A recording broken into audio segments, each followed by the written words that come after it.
In the year 20XX AD, Megaman has managed to preserve world peace by defeating the evil Dr. Wily once more. But only a few months after Megaman's last victory over the evil scientist, 8 robots claiming to be working for Dr. Wily started a revolt, plunging the world into chaos once again. However,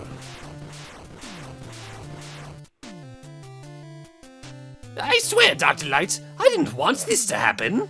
I don't know what caused my robots to go berserk. Let's work together to fix this horrible mistake. All right. it seemed Dr. Wily was sincere for once, so both he and Dr. Light got to work right away.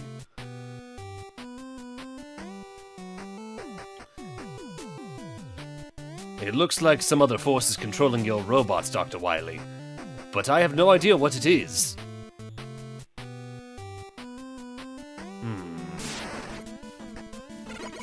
Help!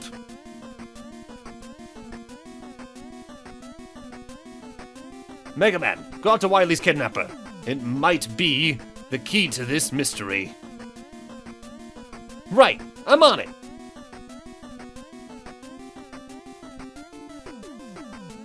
You're next, Megaman.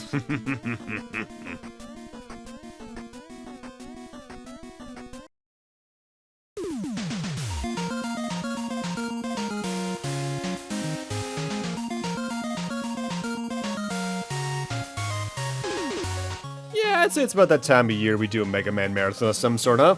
Hello everyone and welcome to Let's Play Mega Man Unlimited, the fan game by MegaPhilX. Download link both in the playlist description and the video description for every video, by the way. I have a bit of a history with this one, because I actually downloaded this one day one, and I could not beat it for the life of me until very recently. I think I even mentioned that back in my little fan game marathon I did, about a year and a half, 2 years ago now-ish.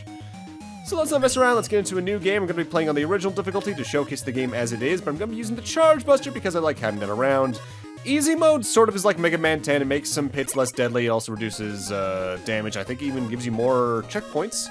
And instant death does what it says on the tin, every shot's a one-hit kill, no thank you.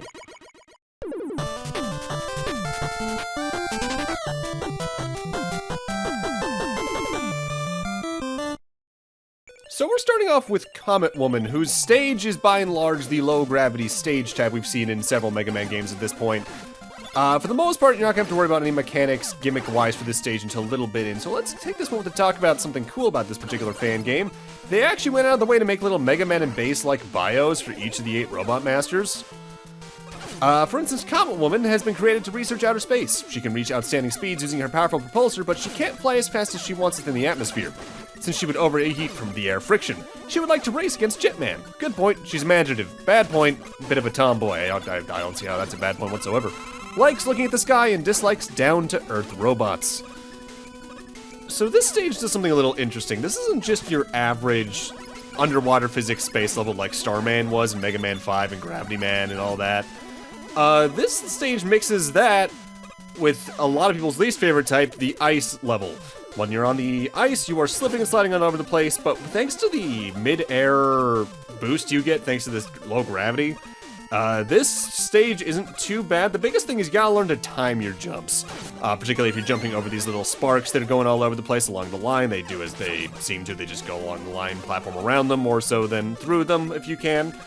With that said, the next 2 screens are a point I don't like about Unlimited that it does a couple times. It requires some pretty precise platforming in cases where, like, it's better to just slide off a stage and then immediately go downwards, or you really want to hold your jump to your absolute maximum when you can. In most Mega Man games, there's usually like 1 or 2 jumps that are like remembered by players just because they're like the weirdly tightest jumps in the game.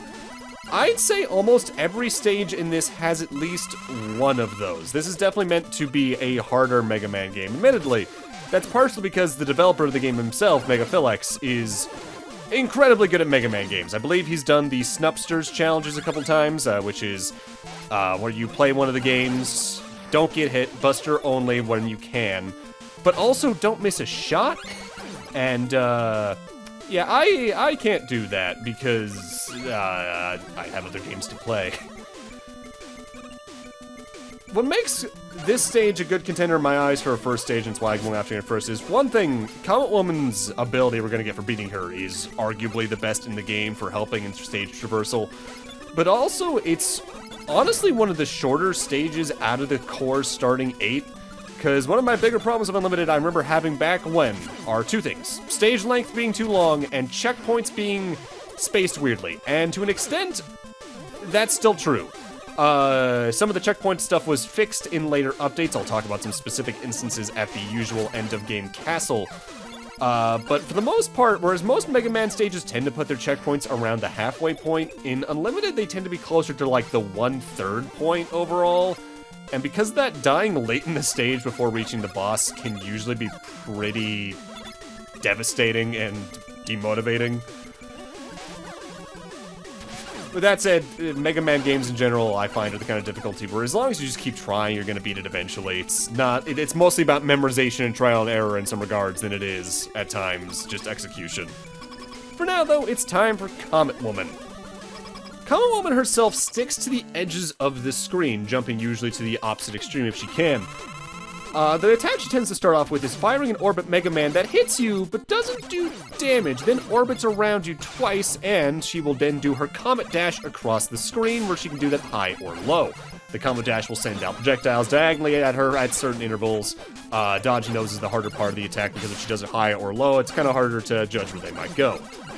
The things orbiting around us, though, I think it's even called the Orbit Chaser, will eventually stop either to Mega Man's left and right or above and below him. After another second, it'll move inwards towards Mega Man to try to do damage to you. If it stops to your left and right, try to time a jump to avoid it. If it stops above and below you, try to either run or slide away from it, and hopefully you'll get through it. I think Cometwoman's the first pick just because I think her boss pattern's the easiest to pick up on a first time.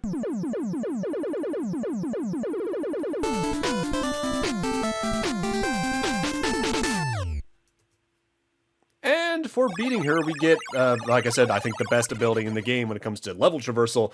We're going to get her Comet Dash. No matter where you are, be it mid-jump or on the ground, you press the button and Mega Man will dash forward for about quarter of a screen distance, emitting projectiles above and below him as he goes. However, it's really good for just saving yourself from bottomless pits or otherwise just going through enemies, because it also does a lot of damage. And here's the shop in the game. Like most Mega Man games from 7 Beyond, enemies drop bolts and you can find some in the stage to pick stuff up. The main thing you're probably going to want to pick up are the energy and weapon tanks, or the energy equalizer, like usual, which will put weapon energy that you pick up into the lowest fueled weapon automatically if you're on the Mega Buster. And now we're actually not going in weakness order outright. If you're going for weakness order, you want to head to Jetman. But I'm heading to Trinitroman to get something from him first, for reasons. With that said, built for destruction, Trinitroman houses a special, oily nitroglycerin-based mix within his body. On Wily's command, he would use it to pierce and blow up solid structures. He even likes to spray it in midair to cause massive explosions. Good point, he gets the job done. Bad point, he's a little unstable. He likes explosions, and he dislikes hyperactive people. But Trinitroman's actually a bit of a funny case for the game. His name wasn't going to be Trinitroman at first, his name was going to be Nitroman, and this game's name in development was even Mega Man 10. Trinitroman's name and the game's name were changed entirely in response to Capcom making Mega Man 10. In some regards, it probably was kind of a weird decision to try to make a fan game numbered like that, but honestly, I think that probably happened early enough from memory that it didn't really matter too much in the long run. With that said, Trinitroman's stage is definitely dangerous. It is nitro-based for a reason. If you jump on platforms in the oily liquid, it explodes immediately, and that can send you flying into spikes. There's a lot of things that do high damage here. This stage can be tough, and also on this optional side path, there's Gravity Man arrows.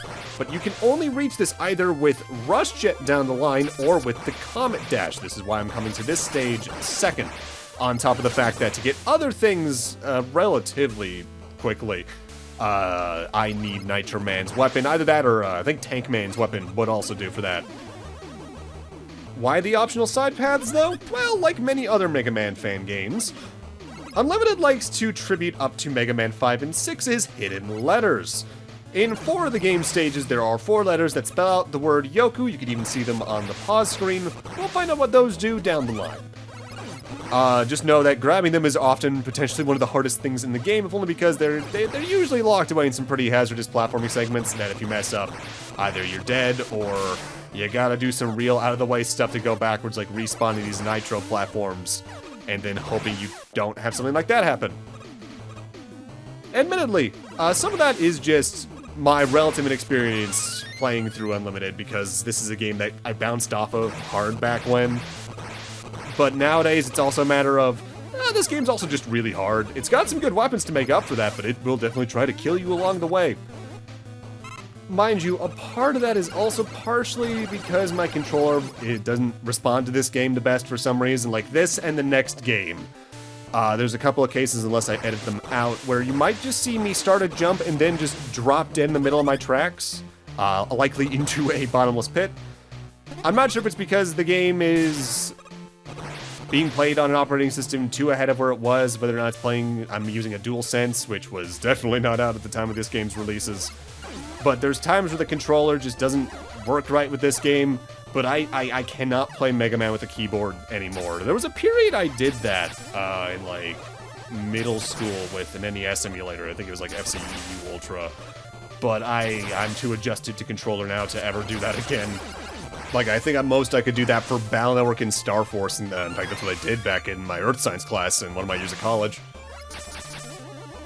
So, we've come a pretty good distance at this point, but it's here where that thing I mentioned in the last stage about checkpoints can be very noticeable.